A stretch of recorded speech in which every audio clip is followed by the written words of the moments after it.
მოგესალმებით მესტიიდან 2026 წლის 18 ივნისია.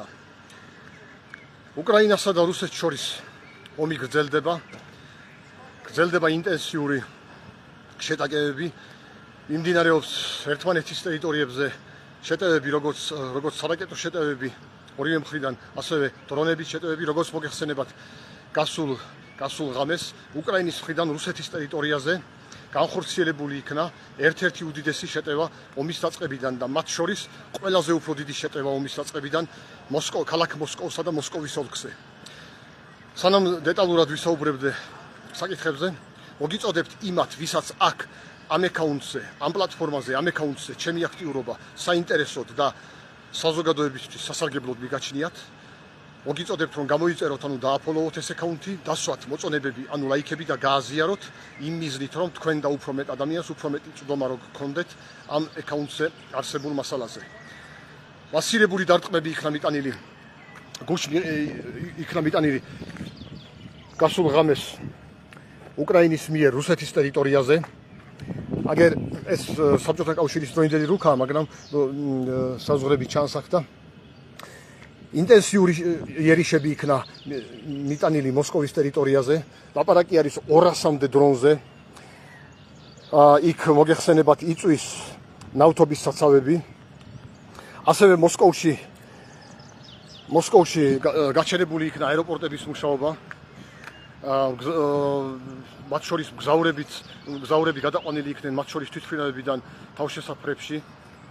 ლაპარაკი არის რომ 170-მდე ავიარეისი იქნა გაუქმებული თუ გადატანილი მოსკოვსა და მოსკოვის ოლქში, მოსკოვის ირგვლივ არსებულ აეროპორტებში, როგორც იქიდან მიმავალი, ასე მოსკოვის მიმართულებით ფრენა, როგორც მოსკოვიდან ფრენი თვითმფრინავებთან დაკავშირებით, ასე მოსკოვის მიმართულებით.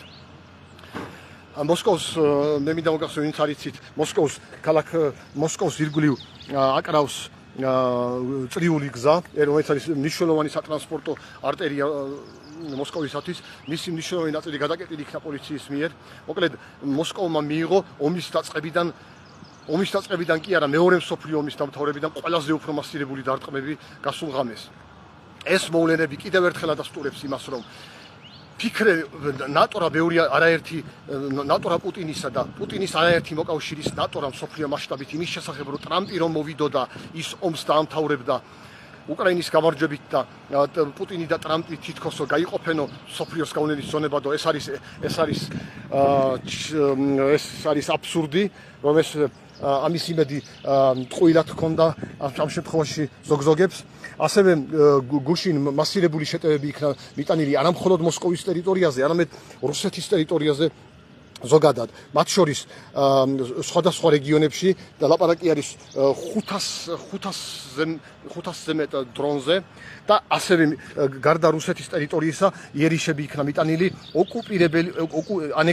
რუსეთის მიერ ანექსირებული ყირიმის ტერიტორიაზე, ასევე აზოვის ტერიტორიაზეც იქნა ჩამოგდებული დრონები. მოკლედ და რაც შეეხება ყირიმის მიმართულებას, მოგეხსენებათ, რომ ყირიმის მიმართულებით, რომელიც არის რუსეთის მიერ ანექსირებული, საკმაოდ ძიმე ვითარება აქვს რუსეთს, რადგან მოგეხსენებათ, აქ რუსეთი უკავშირდება ყირიმს მცირე შედარებით ვიწრო სახმელეთო გზითა და ყირიმის ხიდით, რომლებიც იმყოფებიან ინტენსიური დაბომბების ქვეშ უკრაინის მხრიდან.